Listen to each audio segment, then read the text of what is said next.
I am optimistic on the consumer. We know the consumer drives the economy here. While we are starting to see them draw on their savings, we saw the savings rate come down. We're starting to see them use more credit. That's another trend that has been more prevalent as the holiday shopping season has started. Those are signs that the stimulus checks are running out and perhaps the consumer is returning to a more normal environment. To me, it also means that job growth is likely to continue as the consumer needs to make money to make ends meet. But I will also say that when I look at things like credit or even HELOC, those numbers are much lower than they have been on a year-over-year basis. So there's still room for the consumer to grow, and they still do have a lot of cash on the sidelines. And while confidence might be low, what they're doing versus what they're saying are two different things. We see retail sales in October that were very strong, and we're hearing from retailers this week that the holiday season is off to a strong start. So there's one particular narrative that's been floating around, and it's true. Retail sales saw strength because we're seeing the amount of dollars being spent go higher, but the reason why dollars being spent is going higher is because prices are going higher and people are still spending.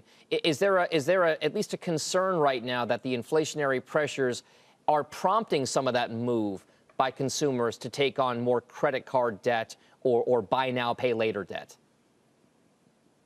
You know, I think what we're hearing this week is that, sure, inflation is playing a little bit of a role, and there are certain retailers and other consumer product companies that have been able to push those prices higher on the consumer, and they have been absorbing them. But I also think the narrative that we're hearing this week is that traffic is very robust. So demand remains very strong from the consumer, and they're shopping more frequently. So what we saw from a Walmart or a Target per se is that the basket, so their checkout, isn't necessarily a lot higher than it has been in the past, but they're coming more frequently. So the consumer's excited about this holiday season, and I think it's going to be a strong one.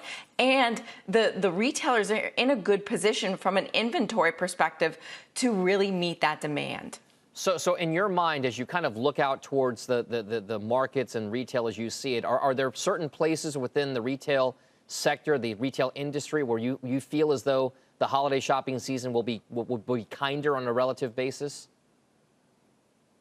Yeah, I mean, I think that when you look at the retail index overall, it's done pretty well, up 22% versus a 25% gain in the S&P 500 year to date. But when you dig into that, it's very different depending on what part of the sector that you live in. So, for example, some of the lower priced off-price retailers have had a little bit of a tougher time because there is more concern from a margin perspective there. But if you're a bigger box retailer like a Walmart or a Target, you do have the opportunity to offset some of those higher costs. And your last guest talked a lot about that.